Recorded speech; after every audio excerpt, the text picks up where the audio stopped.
buenas noches y bienvenidos a Pedro Beltrán Informa. Como les avanzábamos la pasada semana, continuamos hablando hoy de Suiza, y si la semana pasada les hablábamos de Suiza en la historia, hoy nos vamos a trasladar a la actualidad y les vamos a hablar de este importante país europeo en la actualidad. Lo vamos a hacer, vamos a comenzar con Theodora Beltrán. ¿Qué tal, Theo? ¿Cómo estás? Bien. Bueno, pues vamos a hablar de las cosas importantes de Suiza. Por ejemplo, el chocolate. ¿Por qué es tan famoso el chocolate suizo? En principio, cuando se descubrió el chocolate fue en el cuarto viaje de Cristóbal Colón, pues vio la plantación de cacao, lo probó pero no le gustó mucho porque estaba así muy amargo. Pero Hernán Cortés en México, pues también la probó y no digamos que no le gustó, pero sí que vio que le podía sacar buen provecho. Y desde ahí se transportó a Suiza y así los suizos pues fueron creando varias marcas de chocolate y la más famosa es Lindt. Sí, bueno, que me imagino que te gusta, ¿no? Sí. A mí también. Bueno, otro punto importante de los suizos, los relojes. Sí, los relojes se fabricaron o se crearon cuando se prohibieron llevar joyas, pero no se prohibieron relojes, ¿no? Sí. Entonces, desde ese momento empezaron a crear muchísimos relojes, que la marca más vendida, Rolex, y la primera marca, y por eso son tan puntuales los suizos. ¿Pero realmente son tan puntuales los suizos, Cío? Ahí en Suiza está como muy mal visto llegar un minuto tarde o un minuto antes. Entonces eso se ve como mal visto, de mala educación. Y si tú llegas 10 minutos antes a una casa no puedes ir porque quedaría de mala educación. Aunque esté nevando te tienes que quedar ahí fuera hasta la hora puntual. Ajá, vaya. Eso es llevar la puntualidad hasta el extremo, diría yo. ¿Cómo es la vida social en Suiza? ¿Cómo son los horarios?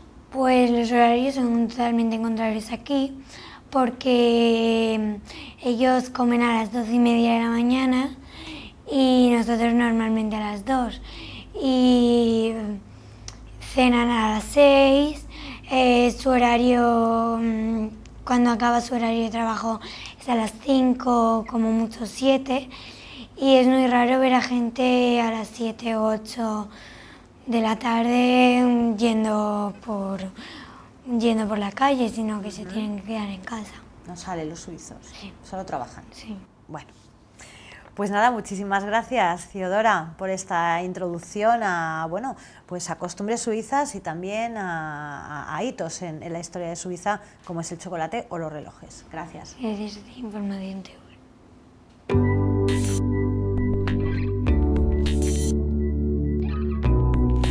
Continuamos, lo hacemos con Elena Bleda. ¿Qué tal, Elena? Muy bien, Anabel. Bueno, pues vamos a personajes contemporáneos de la historia de Suiza. Vamos a hablar de los contemporáneos suizos importantes, personajes importantes, como por ejemplo Thomas Mann. Cuéntanos, ¿quién fue Thomas Mann?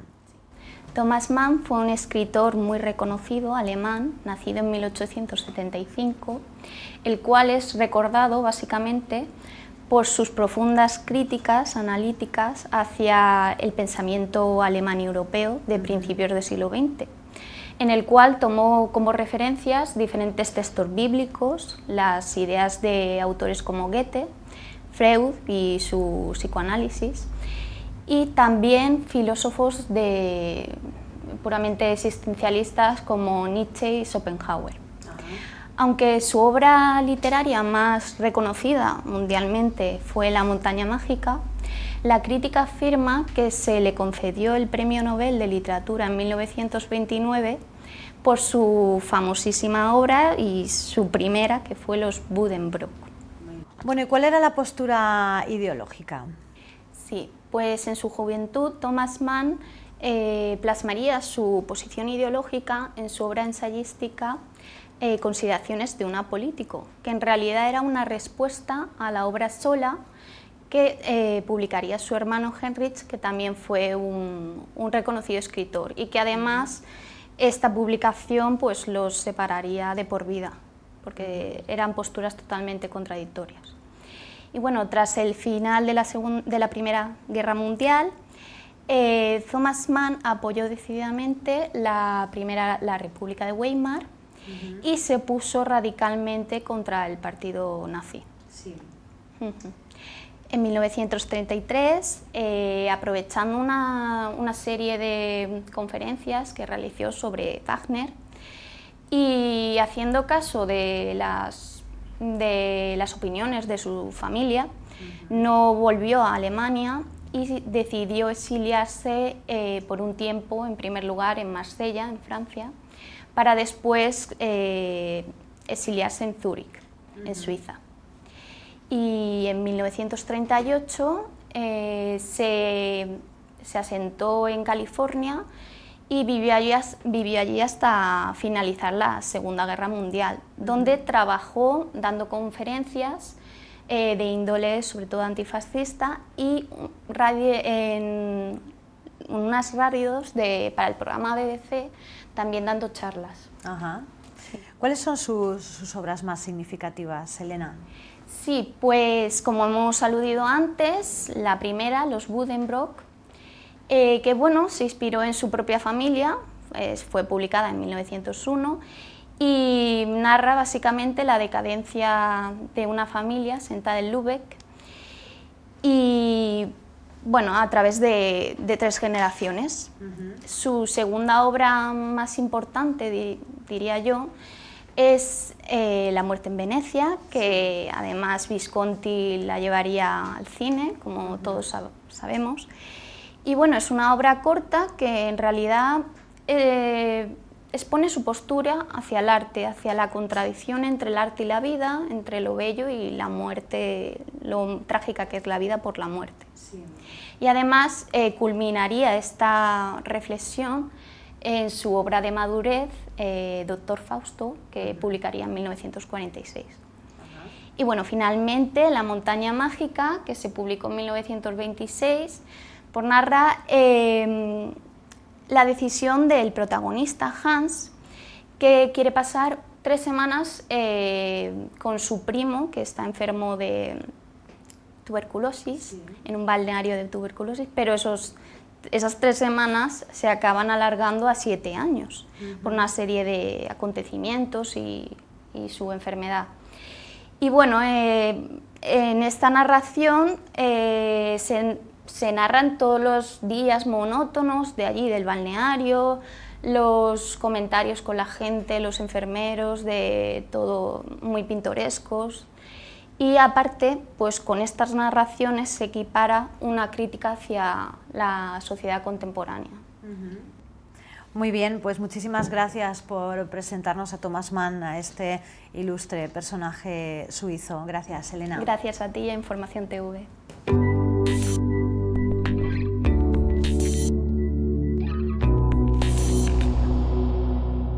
Continuamos, lo hacemos con Moses Beltrán. ¿Qué tal, Moses? Muy bien, gracias.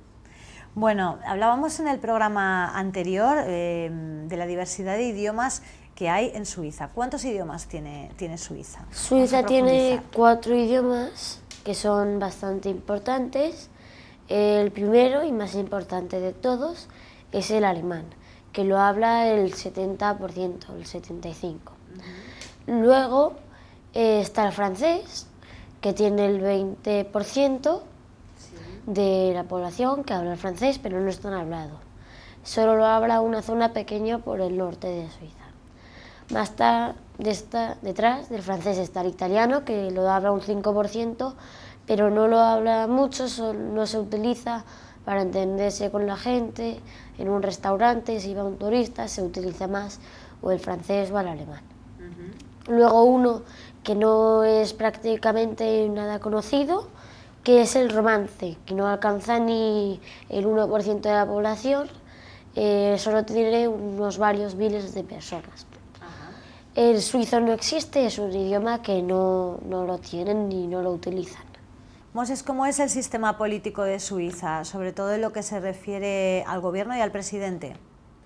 En Suiza las elecciones son cada 4 años y suelen haber 4 partidos que siempre están unidos, que se reparten los 7 puestos que tiene la presidencia en Suiza. ¿Y en qué consiste la democracia directa? La democracia directa en Suiza consiste en que a todo lo que tienen que hacer es votarlo. A todo tienen que ponerle un referéndum. Por si tienen que comprar más aviones al ejército, la gente, todo el país, si hay más de 100.000 personas que quieren hacer el referéndum, se hace. Han habido hace muy poco 3 referéndums muy importantes, que hubieron 100.000 personas que fueron y dijeron que querían esos 3 referéndums. El primero era que si querían de sueldo mínimo más de 2.200 euros al mes. Sí. O sea, si un hombre ganaba 1.000 euros al mes, el país, Suiza, le aumentaba el sueldo a 2.200 euros. El 75% del país dijo que no quería tener el sueldo mínimo de 2.200 euros, porque decían que el déficit aumentaría en su país. Que no era justo.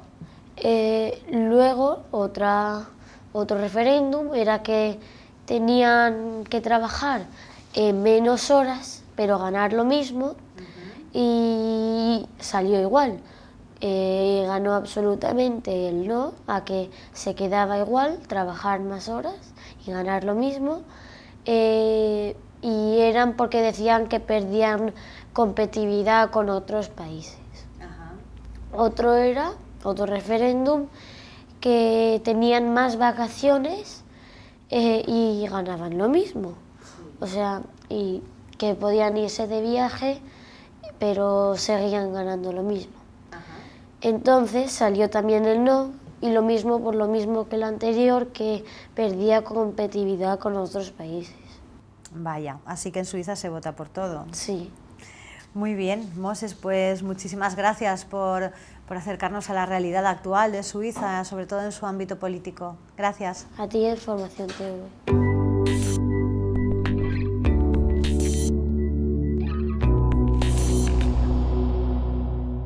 Continuamos, llegamos ya a la recta final del programa, lo hacemos como siempre con Pedro Beltrán, presidente de la Asociación Europea de Abogados. ¿Qué tal, Pedro? Muy bien, buenas noches. Bueno, pues repasemos un poquito el decorado, no sin antes hacer alusión a la corbata que llevas puesta. La bandera de Suiza, que se parece mucho a la de la Cruz Roja, pero a la inversa. El fundador de la Cruz Roja era suizo y por eso la bandera de la Cruz Roja se inspira en la Suiza, pero cambiando los colores. Aquí tenemos la blanca de fondo, la blanca de bandera, la roja de fondo, y la Cruz Roja al revés, como su propia palabra dice, Cruz Roja. Esta es cruz blanca con fondo rojo. El decorado es todo Suiza, la maravillosa ópera de Rossini, Guillermo Tell, última ópera de Rossini en francés, libros de Zúrich y Lucerna, la Suiza alemana, una obra de Liszt, años de peregrinaje en Suiza, Wagner, porque Wagner vivió mucho tiempo en Suiza y esta larguísima película de más de 8 horas está rodada en gran parte en Suiza, Tristan y Isolda de Wagner, esta maravillosa ópera romántica fue escrita en Suiza, concretamente en Zúrich. Parece poco romántico esto de Zúrich, pero mira, fue donde la escribió. Y tenemos varios libros de Suiza, compositores suizos como Honegger y Franz Martin, y 2 libros de historia de Suiza. Muy bien.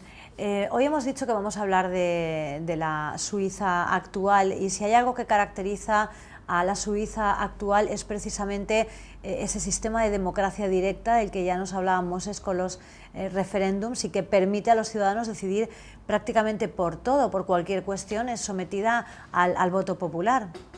Sí, hay 2 cuestiones que caracterizan a Suiza muy especialmente, que son la democracia directa, de la que hablaré ahora, y también el sistema de gobierno de coalición, que lo tenemos aquí muy en España en estos como días. Aquí, como aquí, Pedro, como aquí, ¿se entienden como aquí?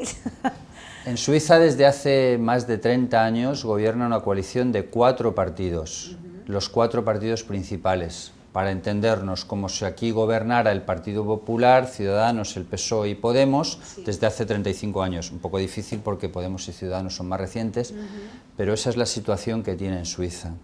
El gobierno, además, ahora me refiero a la democracia directa, pero no quería que este tema del gobierno lo dejáramos de tratar porque me parece muy significativo. ¿A que no sabes quién es el presidente de Suiza? Esta pregunta no la sabría responder prácticamente nadie. Está absolutamente en el anonimato. Claro, el presidente de Suiza va a trabajar en tren, vive a 30 kilómetros y va a trabajar en tren, no en coche oficial, en tren de cercanías, quiero decir, esto ya nos muestra lo que es, pero es que además es una presidencia rotatoria, no tiene nada que ver con lo que hay aquí. Hay 7 miembros en el Consejo Federal o Consejo de Gobierno, y entre los 7 se van rotando, es decir, como si un año fuera presidente Rajoy, el año siguiente Soraya Sáenz de Santa María, claro, al con lo siguiente... cual la figura del presidente pierde toda relevancia. Claro, efectivamente es así, no hay...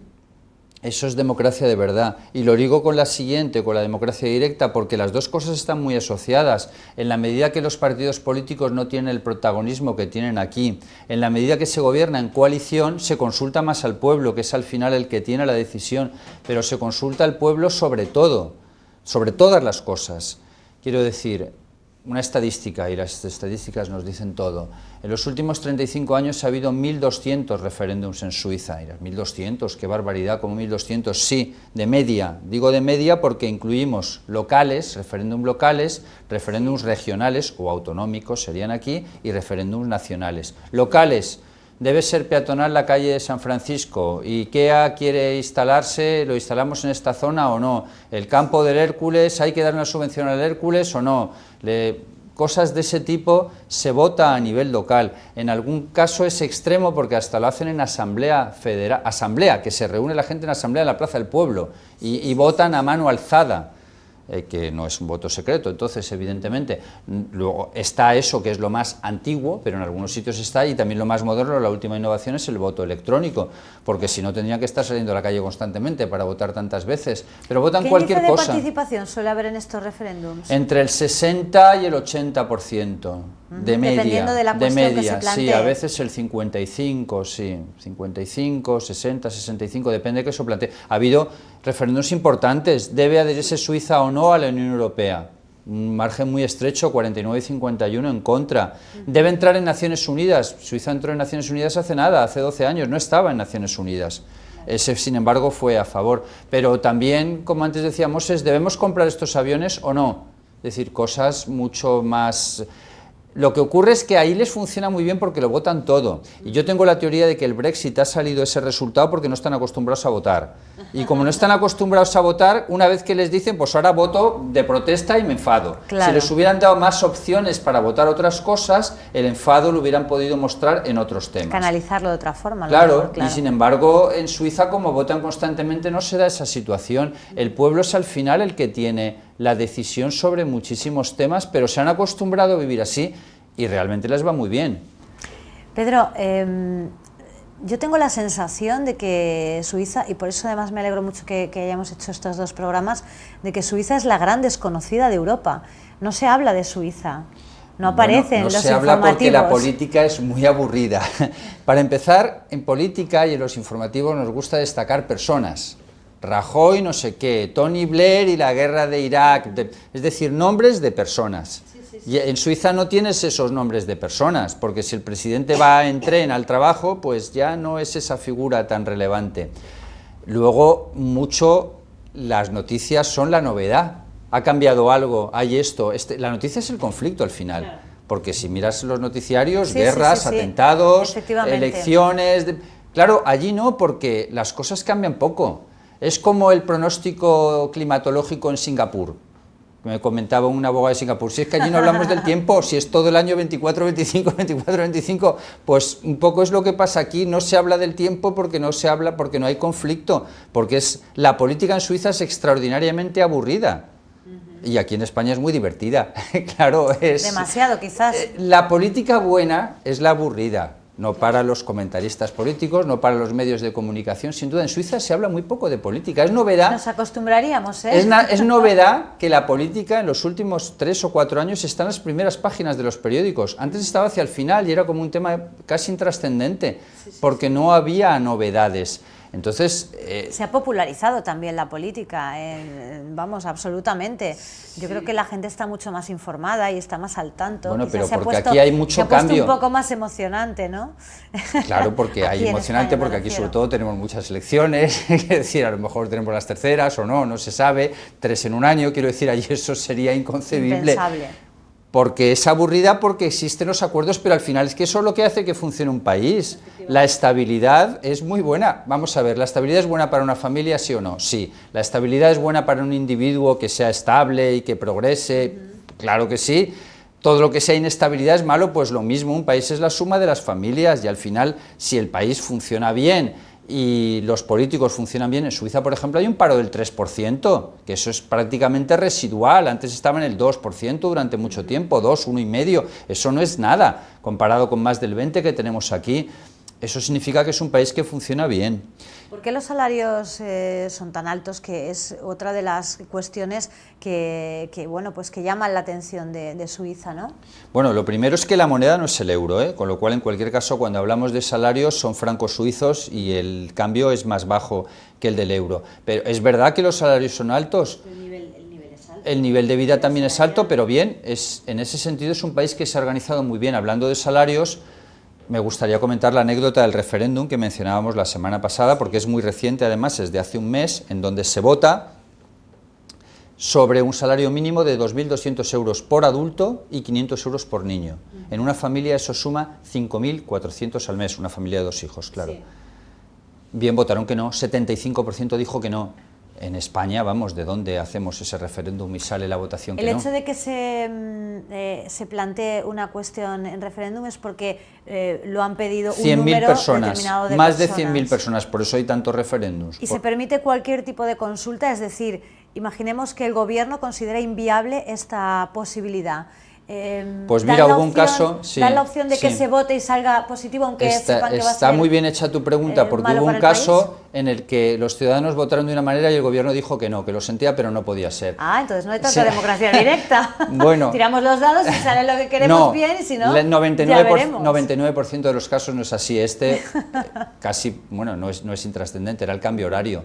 Votaron en contra del cambio horario, no querían que Suiza se adaptara al horario de invierno-verano de la Unión Europea cuando se implantó este horario, pero el gobierno dijo, esto es un caos, porque con los trenes aquí los horarios van por un lado, por el otro, tenemos arriba Alemania, tenemos abajo Italia, tienen otros horarios, es un completo desastre, no se puede adoptar la iniciativa y finalmente tampoco hubo protesta ciudadana y no pasó nada. Pero sí se respeta lo que dice, el último ha sido contra la inmigración, que ahora ha propuesto Hungría un referéndum contra la inmigración. Es que algunos partidos políticos y algunas personas se están inspirando en esto de los suizos, pero no lo han entendido bien, porque si lo votamos todo. No votemos lo que a ti te conviene en un momento dado, porque muchos de los que quieren votar lo hacen por pura cobardía. Me refiero al que decide que se vote. Cameron, cuando decidió la votación del Brexit, es un cobarde, porque era un problema interno que tenía en su partido que quería resolverlo así. Hungría, lo mismo. Vamos a votar en contra de las tasas de migración mínima que ha establecido la Unión Europea. Y el gobierno apoya el no en el referéndum a las tasas europeas, diciendo, los inmigrantes no deben entrar en Hungría. Hungría para los húngaros. Claro, pues saldrá en contra de los inmigrantes, evidente, pero...